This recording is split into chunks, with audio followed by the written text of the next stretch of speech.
আসসালামু আলাইকুম। আমার চ্যানেলে আপনাদের সকলকে স্বাগত।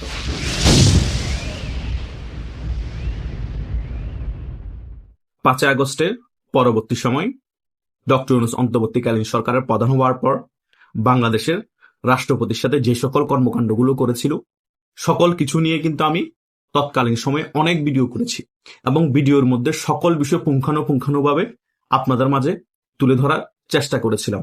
অনেকেই এই সকল বিষয়গুলো নিয়ে হাসি ঠাট্টা করেছিলেন কমেন্ট বক্সে, অনেকেই ওই বিষয়গুলোকে খুবই গুরুত্ব সহকারে দেখেছিলেন।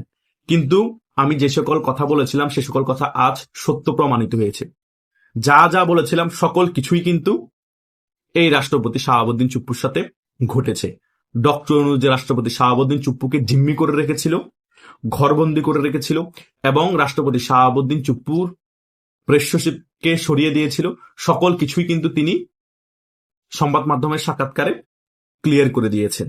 শুধু তাই নয়, রাষ্ট্রপতি শাহাবুদ্দিন চুপ্পুকে অপসারণের জন্য কত হাজার চেষ্টা করেছিলেন ডক্টর ইউনূস, সকল কিছু কিন্তু রাষ্ট্রপতি শাহাবুদ্দিন চুপ্পু তুলে ধরেছেন। ওনাকে এমন পরিমাণ অপমান অপদস্থ করা হয়েছিল যাতে তিনি বাধ্য হয়ে পদত্যাগ করেন, তবুও কিন্তু তিনি সাহস দেখিয়ে থেকে যান এবং তিনি পদত্যাগ করেন নাই। এবং 5ই আগস্টের পরবর্তী সময় যখন ওনার বঙ্গভবনে আক্রমণ করার জন্য অনেক চেষ্টা করা হয়েছিল, আক্রমণ করে ওনাকে বাধ্য করা হয়েছিল যে যাতে উনি পদত্যাগ করুক। সেই কারণে নাকি একটা মেয়ের নাটকও সাজানো হয়েছিল, কাঁটাতারের ওইখানের উপর উঠে মেয়ে নাচানাচি করতেছিল, নাকি স্লোগান দিচ্ছিল, পরে মেয়ে পড়ে যায়, অজ্ঞান হওয়ার ভান করে মিডিয়া ডেকেছিল। ওই পাতানো একটি নাটক করেও আন্দোলনটাকে চাঙ্গা করতে পারেনি, আর্মি প্রোটেকশন দিয়ে ওই আন্দোলনটাকে ভেস্তে দেয় এবং রাষ্ট্রপতি শাহাবুদ্দিন চুপ্পু টিকে যায়। তিনি কিন্তু পালিয়েও যাননি, তিনি কিন্তু ওনার ভবনে ছিলেন। এটাই হচ্ছে রিয়েলিটি। আমি তখন সকল কিছু কিন্তু আপনাদের কাছে তুলে ধরেছিলাম। যারা আমার ভিডিও তখন থেকে দেখতেন তারা কিন্তু সকল কিছু এখন প্রুফ পাচ্ছেন। এবং রাষ্ট্রপতি শাহাবুদ্দিন চুপ্পুকে নজরবন্দি রেখেছিল, উনি কার সাথে কথা বলে এবং কে ওনার সাথে দেখা করতে যায়, সকল কিছু কিন্তু মুহূর্তের মধ্যে রিপোর্ট চলে যেত ডক্টর ইউনূসের কাছে। এবং এমন কোন রাষ্ট্রদ্রোহ কাজ নাই ডক্টর ইউনূস এই রাষ্ট্রপতি শাহাবুদ্দিন চুপ্পুর সাথে করে নাই, সকল কিছুই করেছে। এই সকল বিষয়ের কারণে মুসলিম লীগের সভাপতি, সুপ্রিম কোর্টের সিনিয়র আইনজীবী মহসিন ভাই এই ডক্টর ইউনূসের বিরুদ্ধে সংবিধান লঙ্ঘন করার কারণে একটি মামলা করবে এবং রাষ্ট্রদ্রোহিতার কারণে রাষ্ট্রদ্রোহ মামলা করবে। বিএনপি যদি ওই বিষয়ে পদক্ষেপ নাও নেয়, তিনি নিজে পদক্ষেপ নেওয়ার চেষ্টা করবে বলেছে। তার মানে চিন্তা করুন, এই ডক্টর ইউনূস 16-17 মাসে সংবিধান লঙ্ঘন করেছে, রাষ্ট্রদ্রোহিতামূলক যত কাজ আছে সকল কিছুই করেছে এবং রাষ্ট্রপতির সাথেও কিন্তু রাষ্ট্রদ্রোহিতামূলক অনেক কাজ করেছে। রাষ্ট্রপতি সকল কিছু ক্লিয়ার করে দিয়েছে। এখন অনেকেই বলতেছে আমাকে যে ভাইয়া রাষ্ট্রপতি কি তাহলে ডক্টর ইউনূসের উপর প্রতিশোধ নিচ্ছে, এই সকল বিষয় ফ্লাশ করে দিয়ে। আরে ভাই, রাষ্ট্রপতি যদি এই সকল বিষয়ে ফ্লাশ নাও করত, তবুও এগুলো যে হয়েছে আমরা সকলে জানতাম, এগুলো আমরা ইউটিউবে আলোচনা করেছি, জাস্ট 100% প্রুভ হতো না। এখন রাষ্ট্রপতি নিজে ডাইরেক্টলি এই সকল বিষয়ে খোলাসা করার কারণে এখন 100% প্রুভ হয়ে গিয়েছে যে আমরা এতদিন ইউটিউবাররা যা কিছু বলেছিলাম সকল কিছু হয়েছিল রাষ্ট্রপতির সাথে। রাষ্ট্রপতি সকল কিছু সহ্য করে তার চেয়ারে বসেছিল, পদত্যাগ করা নাই। সংবিধানটাকে একেবারে ধ্বংস করে দেওয়ার চেষ্টা করেছিল এই ডক্টর ইউনূস, এই সুদি ইউনূস। কিন্তু রাষ্ট্রপতিকে সমর্থন দিয়েছিল সেনাবাহিনী এবং বিএনপির কিছু শীর্ষ পর্যায়ের নেতা। তাদের কারণেই সংবিধান ছুঁড়ে ফেলতে পারে নাই ডক্টর ইউনূস এবং রাষ্ট্রপতিও টিকে ছিল, সেনাবাহিনীর প্রধানকে অপসারণ করতে পারে না। এটা রাষ্ট্রপতির মুখের কথা, সকল কিছু রাষ্ট্রপতি খোলাসা করে দিয়েছে। এখন হবে ডক্টর ইউনূসের উপর প্রতিশোধের পালা। কেন প্রতিশোধের পালা? এই রাষ্ট্রপতি শাহাবুদ্দিন চুপ্পু ডক্টর ইউনূসকে কিছু করা লাগবে না, অলরেডি সকল দিকে সারা ফেলে দিয়েছে রাষ্ট্রপতির বক্তব্যগুলো। গোলাম মাওলা রনিও বলেছে যে রাষ্ট্রপতিকে অপমানের কারণে ডক্টর ইউনূসের বিচার হওয়া প্রয়োজন, সিস্টেমেটিক ভাবে ঘুরিয়ে বলেছে।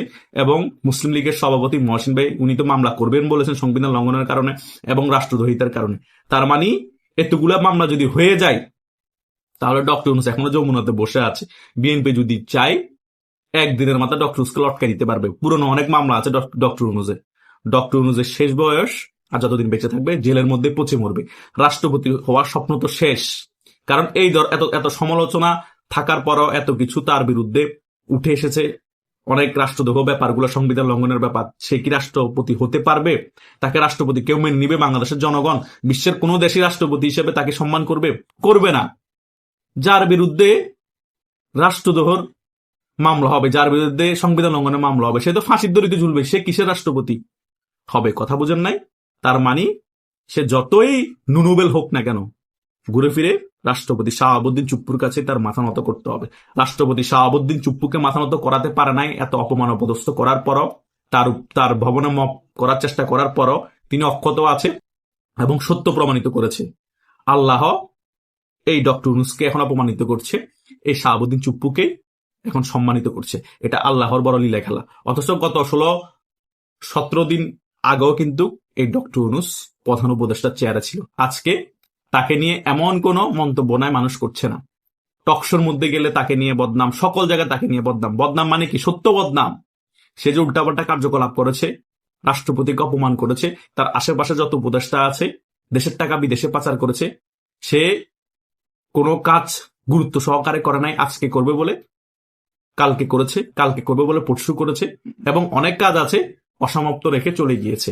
শুধু দেশের টাকা লুটপাট করেছে। যেখানে শেখ হাসিনার আমলে এবং শেখ হাসিনা পতন হওয়ার পরে 2 লক্ষ কোটি টাকা ঋণ রেখে গিয়েছে, সেখানে ডক্টর আসার পরেই কিন্তু 16-17 মাসে 23 লক্ষ টাকা ঋণ হয়ে গিয়েছে। ওই 23 লক্ষ টাকা ঋণ রেখেই কিন্তু 12 ফেব্রুয়ারি নির্বাচন দিয়েছে, এবং 12 ফেব্রুয়ারি নির্বাচনের ফলে বিএনপি ক্ষমতায় এসেছে। এটাই হচ্ছে ডক্টর শাসন আমলের বাস্তবতা। দেশের কোনো কাজই করে নাই। সে একটা কাজই ভালো করেছে, মুক্তিযোদ্ধাদের অপমান করেছে। এই সকল টোকাই সমন্বয়ক শিবিরদেরকে লেলিয়ে দিয়ে মুক্তিযুদ্ধের যত সিম্বল আছে সকল কিছু ধ্বংস করেছে। আওয়ামী লীগের যত কার্যালয় আছে সকল কিছু ধ্বংস করেছে। আওয়ামী লীগের নিরীহ কর্মীদেরকে ধরে ধরে জেলে মিথ্যা মামলা দিয়েছে, ভরে দিয়েছে জেলের মধ্যে। পুলিশকে ফোর্স করেছে, যেখানে আওয়ামী লীগের কর্মীরা ঝটিকা মিছিল করবে সেখান থেকে ধরে নিয়ে গিয়ে জেলে ভরতে হবে, এবং 5,000 টাকা পুরস্কারের ঘোষণা পর্যন্ত দেওয়া হয়েছিল যে সকল পুলিশরা বা সাধারণ জনগণ আওয়ামী লীগের কর্মীদেরকে ধরিয়ে দিবে। তার মানে কি পরিমাণ ফেসিস্ট এবং স্বৈর শাসন করে গিয়েছে এই ডক্টর ইউনূস। সে ডক্টর ইউনূসের নামে এখন রাষ্ট্রদ্রোহিতার মামলা হবে, সে ডক্টর ইউনূসের নামে এখন সংবিধান লঙ্ঘনের মামলা হবে। একটা স্বৈরে যারা ছিল এবং তার বিরুদ্ধে এতগুলো মামলা হওয়ার পরে সে কি করে রাষ্ট্রপতি হয়? সে কি করে এখন অ্যারেস্ট না হয়ে থাকে? বিএনপির কাছে আমার উদ্যত আহ্বান, এই সুদী ইউনূসকে, এই নুনুবেলকে রাষ্ট্রদ্রোহিতার কারণে, সংবিধান লঙ্ঘনের কারণে ওকে অনতিবিলম্বে গ্রেপ্তার করতে হবে এবং ফাঁসির দড়িতে ঝুলাতে হবে। সে যতদিন বেঁচে থাকে আজীবন তাকে যাবজ্জীবন দিতে হবে, তা না হলে এর মতো সুদী ইউনূস মুক্ত বাতাসে ঘুরে বেড়াবে 16-17 মাস, বাংলাদেশের সাধারণ নিরীহ আওয়ামী লীগের কর্মীদেরকে দমন নিপীড়ন করে, সংবিধান লঙ্ঘন করে, রাষ্ট্রদ্রোহিতা করে, রাষ্ট্রপতিকে অপমান করে। এটা হতে পারে না। বাংলাদেশের সাধারণ জনগণ এটা হতে দিবে না। আমরা যার যার অবস্থা থেকে সোচ্চার থাকবো। অলরেডি সকলে সোচ্চার হয়ে গিয়েছে, প্রতিবাদ করা শুরু করে দিয়েছে এই নুনুবেলের বিরুদ্ধে। নুনুবেলের আসল চেহারা বাংলাদেশের জনগণের কাছে আগেও ক্লিয়ার ছিল, এখন আরো পানির মতো ক্লিয়ার হয়ে গিয়েছে। এই নুনুবেলকে কোনোভাবে ছাড় না, রাষ্ট্রপতি তো হওয়া কোনোভাবেই যাবে না এই নুনুবেলকে। কারণ এই নুনুবেল প্রধান উপদেষ্টা থেকে দেশটাকে 50 বছর পিছিয়ে দিয়েছে। কোনোভাবে রাষ্ট্রপতি হলে আরো কত ধরনের উল্টাপাল্টা কার্যকলাপ করে দেশটাকে আরো 12টা বাজিয়ে দিবে। তাই এই নুনুবেলের একমাত্র জায়গা হচ্ছে জেল। তাকে জেলে নিয়ে যেতে হবে, তাকে গ্রেপ্তার করতে হবে। আশা করছি সকল বিষয় বুঝতে পেরেছেন। তবুও যদি আপনাদের কোনো মতামত থাকে কমেন্ট করে জানাতে পারেন। ধন্যবাদ সকলকে।